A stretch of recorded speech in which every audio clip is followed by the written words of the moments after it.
So, some of you may not know, but today is Halloween. What? And I'm going to get to that in a moment, but I want to unpack something for you first. This message is the shortest one I've ever written, even though I went over last time. But I will tell you, it was a different kind of battle. I've written other messages that are deeper to my story and deeper to my heart and are telling a story of my healing, but this one had a different sort of larger church feel. It had a larger church impact in a unique way. Because we strongly believe that this week, we strongly know, I'm changing my words, I strongly know that this week is a turn for our church. You strongly know this week there's something that's going to happen that is happening now. And I think you sensed that, you saw that, you heard that with Emma and that like stank face that was just like, Satan thinks he's coming in here. I got an Emma face for you, right? And if you're not up close that you can't see that, you need to get closer because there is some Jesus radiating when she's punching the air. Like it is just powerful. And so I'm telling you this to say you're going to get something different today than you ever have gotten from this stage before. You are going to get both a trick and a treat. And I'm going to talk about Halloween. My wife was not here before as a comfort at the 11 o'clock service. All right, so some of you are giving me that Christian stank face. That's okay. That's okay, because for a large percentage of evangelical Christians, 51% don't celebrate Halloween at all or don't take part in what would be considered or what they would classify as the pagan parts, meaning they do things like fall festivals, harvest festivals, do family nights, things of that nature, 51%. And that is completely new information to me. Sean and I, yesterday, we were setting things up with Jake, and we started talking about Halloween movies. And we're like, have you ever seen Beetlejuice? He's like, oh, what? What was that? Have you seen The Nightmare Before Christmas? Like, what? We're like, Ghostbusters? Like, no. Like, there are just things, and some of you don't even know the names of those movies. Like, but that is, I guess, the reality for a large percentage of the evangelical church. So, Halloween for me, my mom is here for this service. Halloween for me was a hand-sewn skeleton costume. Do you remember this costume? She does. She made it. It was either that or wearing my dad's BDUs and a large, really cool toy green M16. I remember those costumes. It was rocking those and looking for that house that had the giant candy bars. I don't think that house really existed, but there was always some kid who was like, no, it's 2 streets up. It's over there, I promise. You go there, like, there's not even a house here. So I don't think. As an adult now, though, the reality for me is I love this season. I have grown to truly love this season. So as you are, I'm completely okay with your stank faces right now. Because trust me, we will get to a spot. I love you. I love you deeply. Right now, I see neighbors filling my street. Filled. Like the street, there is cars running up and down. Everyone's on their porches. There is just laughter. There is kids' voices. There is giggling. There is running up and down my street. I am talking to neighbors and having conversations with them when normally it's just the awkward when you're pulling out of your driveway and they're pulling out of yours and you're like, what's up, Don? Your grass looks nicer than mine. See you, buddy.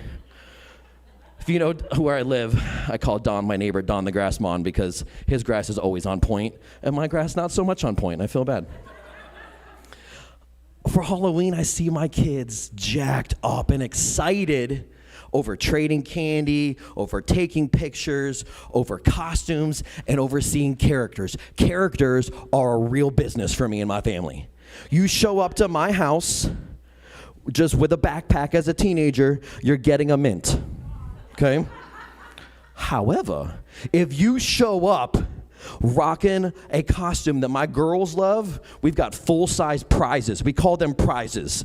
When we shop for prizes. And I don't mind spending money on extra prizes to give out to fancy costumes because people spend thousands of dollars every year to go to Disney.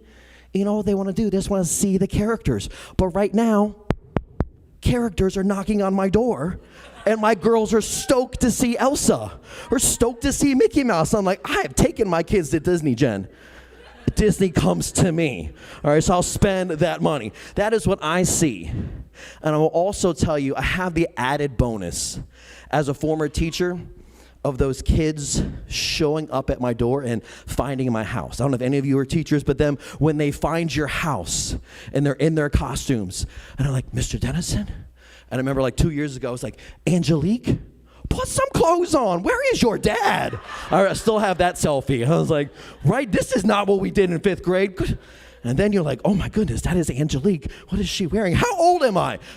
So I love that part of Halloween as well. For me, there is a community spirit that is missing throughout the rest of the year that for some reason is apparent on Halloween. And I love that. And I will tell you that the 51% of evangelicals that I talk to about that typically don't have a problem with that. Like, I hear that. That's outstanding. That's awesome. They do have 2 large concerns, and I want to address those here. The first one is this: spiritual concerns. And I want to be very real and very honest here. Halloween can be scary, can be creepy, can be evil, can be demonic, and those things are real. Hear me when I say those things are real. Hear me when I say that that's not just playing around for some people. That's not just playing around when you are messing with demon stuff and that you're literally calling in and getting close to something. It was described to me as it's like reading a swimsuit issue of Sports Illustrated. That's real close to something else. And you're opening a door for yourself that is not really healthy for you. Okay, and I completely hear that, and I understand that, and I track with that, and I want to make sure I honor that concern. But hear me when I say this. That is a discernment issue. That is a discernment concern and not a Halloween concern. That is a discernment piece that I know that you are making and not a Halloween piece, right? My wife and I don't choose to watch the Saw or Purge movies during the month of July on a date night in the same way that we don't go to that Halloween in the Forest or Freddy in the Forest or whatever. I see the billboards. They're terrifying looking. But it's the same discernment decision for us in July that it is in October. We choose to not call on spirits at Halloween and set up little seances or whatever it is, light lots of candles like they did in Beetlejuice. The same way, in the same manner, that we choose not to watch Family Guy, we choose not to cuss at our children, we choose not to get drunk at football games, we choose not to follow models on our Instagram accounts. These are discernment decisions, all right? And there is an importance to the discernment about what we put into our bodies, what we put into our minds, what our eyes see, what our ears hear. These are important discernment decisions. But that is an all-the-time battle and not a Halloween battle. If it's just a Halloween battle for you, Satan is absolutely winning. If that is not 100% everyday discernment battle for you. Now, the scripture that we often look at when we're talking about evangelicals staying away from Halloween is in Ephesians. It's chapter 5, verse 11. It's a letter that Paul wrote to the church of Ephesus. And it says this. He says this: have nothing to do with the fruitless deeds of darkness, but rather expose them. And when you read this in the context of Halloween, darkness is darkness. But the full context of that part of the letter has Paul talking about how we were once living in darkness, but now we live in the light. Right now we live with Jesus. Now we have Jesus the light. So it's a difference between I'm living a light in darkness without Jesus and following the world without Jesus, or it's a matter of I can do this with Jesus here as the light of the world. Right? He is the light by which I discern, and he is the light that is my model, and he is the light that will improve the world and not have the world swallow me up. Now, this is not a October 31st battle. This is a daily battle of living a life with Christ as our guide and our discerning light. Okay?